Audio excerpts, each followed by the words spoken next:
title she went missing in the tunnel. But her voice still echoes there.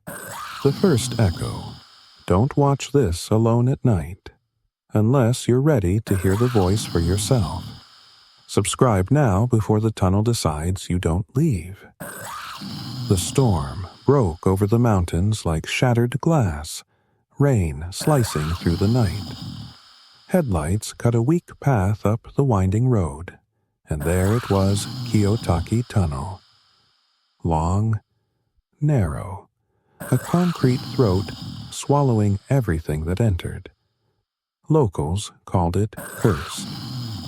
A woman had vanished here in the 1970s, and her body was never found. Since then, people swore she still lingered, her cries echoing through the hollow dark. Kenji had heard the stories growing up.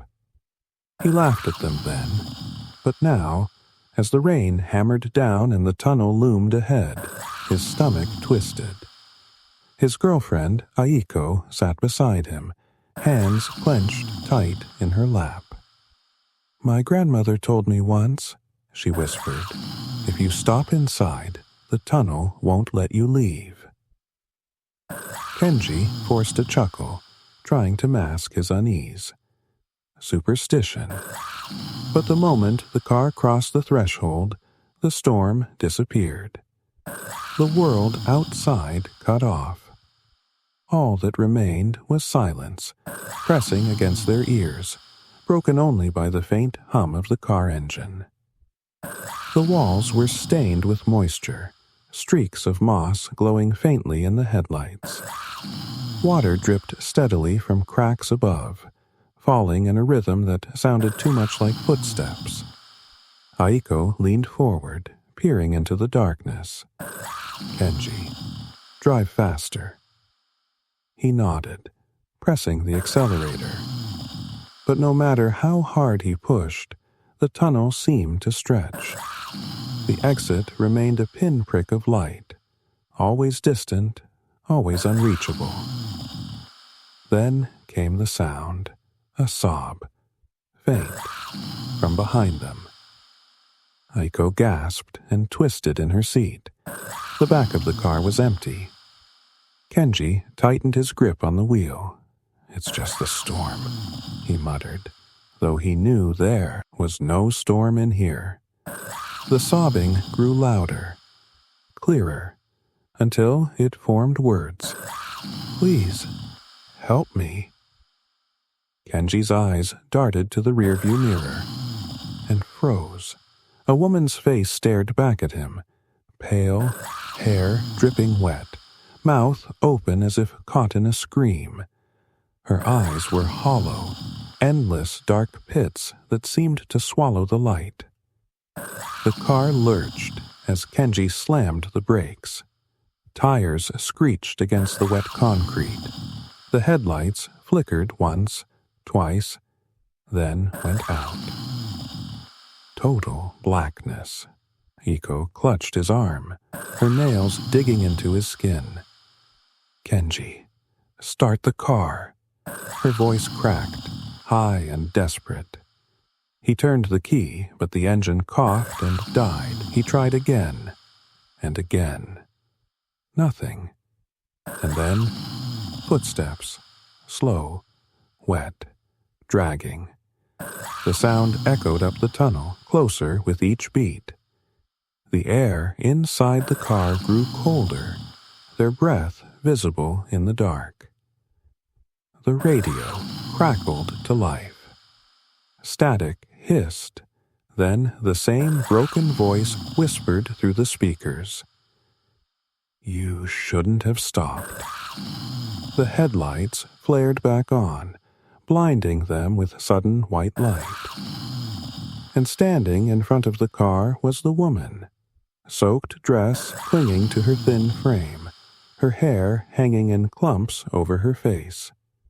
She didn't move, didn't blink, but her lips curled slowly into a smile. Kenji's heart slammed in his chest. Aiko whimpered, tears streaming down her cheeks. Then, in unison, Every mirror in the car shifted. Their reflections no longer showed themselves. Instead, both saw the woman, sitting calmly in the back seat, her mouth moving silently. Kenji blinked hard, staring at the glass. And then he heard it. Not from the mirrors, not from the speakers, but from right behind his ear. "One of you will stay." The tunnel's hunger. The mirrors went dark. In their place, shadows slithered, twisting like smoke, curling around the edges of the glass. Kenji yanked his head away, his chest heaving, but the air felt thin, suffocating. Aiko's trembling hand clutched his arm. "We have to go," she whispered. Her voice cracked. Now, Kenji turned the key again. For one long second, nothing. Then, with a metallic shriek, the engine roared to life. He slammed the gear shift, tires squealing against the slick floor. The car lurched forward, headlights cutting through the tunnel, but the exit was gone. The pinprick of light that should have led outside had vanished. Ahead was only more tunnel. Endless, hungry darkness. "Impossible," Kenji muttered, his voice breaking. "We were almost there. We were almost—" A deafening crash cut him off. The car jolted, throwing them forward as if something had slammed against the roof. The sound echoed through the tunnel like a drumbeat. Aiko screamed, covering her ears. From above came a scraping noise, nails dragging across the metal. Kenji slammed the accelerator. The car surged forward, but the scraping followed, faster now, almost gleeful. Then, just as suddenly, it stopped. Silence. They exchanged a glance, their faces pale and shining with sweat. Aiko swallowed hard. Kenji. What if she's not outside? What if she's already... Before she could finish, the headlights flickered and dimmed.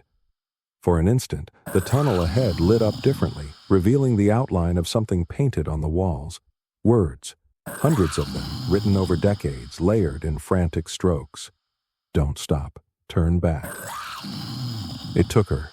The words smeared across the walls like bloody fingerprints. Aiko clutched her chest, tears streaming down. "This is wrong. This isn't just a story, Kenji. This place is alive." The car stuttered. The wheel jerked sharply, pulling from his hands. Kenji. The last voice. The darkness was absolute.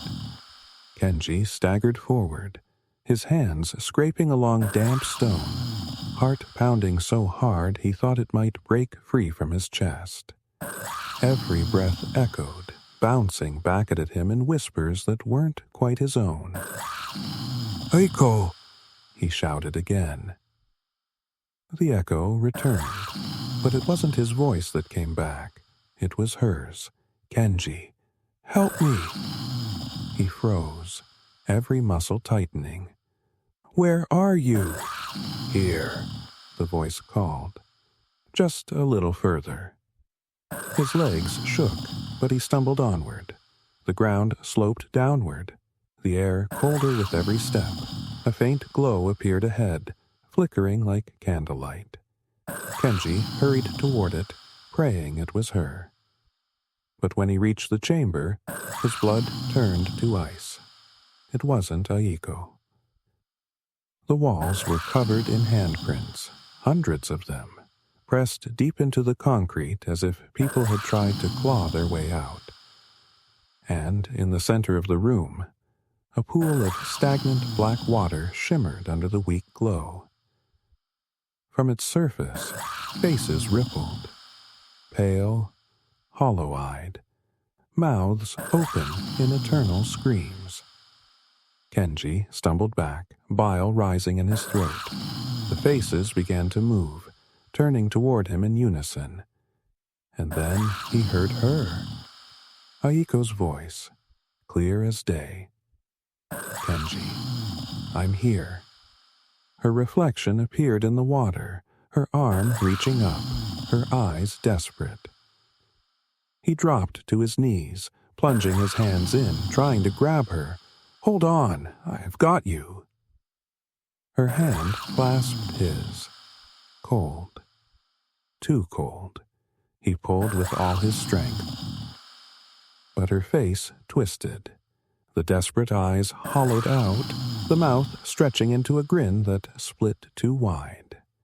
The grip on his arm tightened, claws digging into his flesh.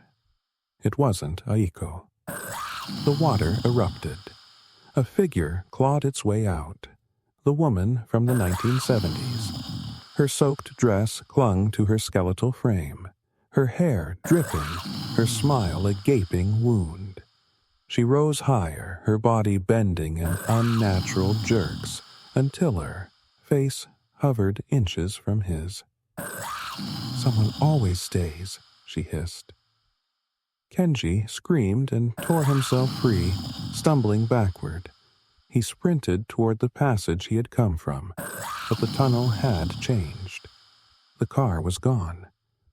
The path twisted endlessly, walls closing in, stretching into infinity. Behind him, footsteps echoed. Not one set. Dozens. Hundreds.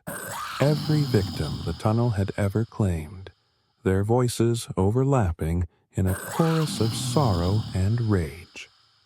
"Stay. Stay. Stay." Kenji ran until his legs gave out.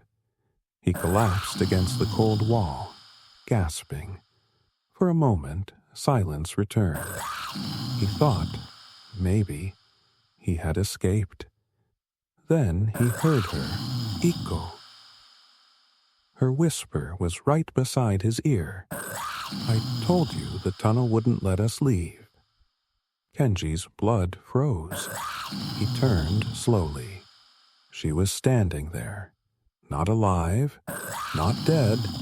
Her eyes were glassy, her smile identical to the woman's, her voice layered with the echoes of all the others. "You're with me now."